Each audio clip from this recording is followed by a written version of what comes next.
Good morning, good night, good evening. Sorry, hindi pa tayo sanay mag-voice over, guys.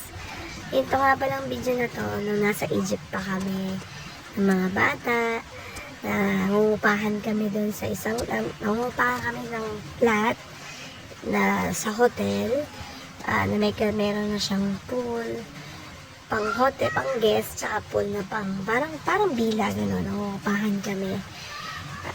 Pag yung mga bata, pag wala kami magawa, suswimming kami sa hotel or dun sa may bila lang. Sa tapat lang ng flat namin, meron kaming swimming pool para dun sa mga nangungupahan doon.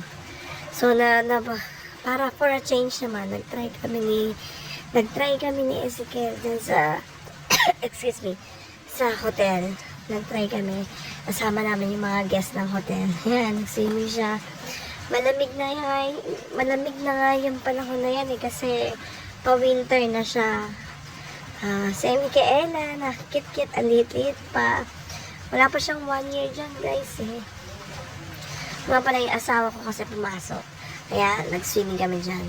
Ito naman, si Micaela takot sa grass. Natatakot siya. Hindi ko alam kung nandidiri, natatakot, or ewan ko.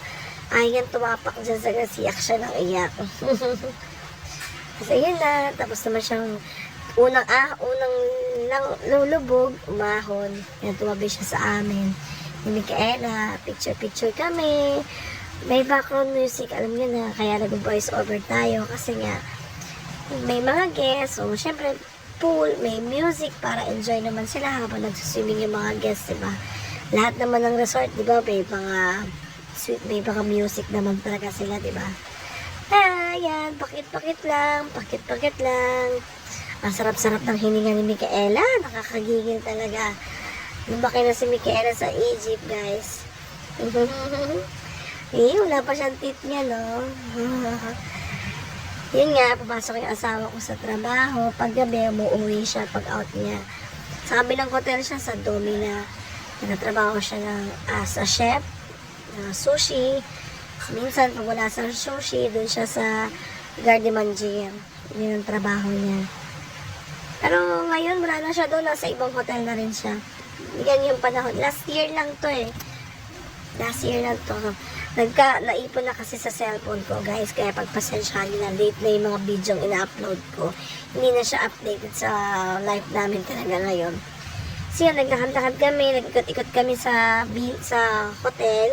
Nakita kaming pambatang kiddie club. Yan. Naglaro si Ezekiel. Actually, walang mga bata that time, eh. Walang mga guest na kami kasamang bata. Naglaro kami ni Ezekiel. Ano lang yan, fake grass yan, guys. Hindi yan totoong grass. Kaya nailapag ko si Micaela dyan. Yun, kinakontak niya si daddy niya. Yan.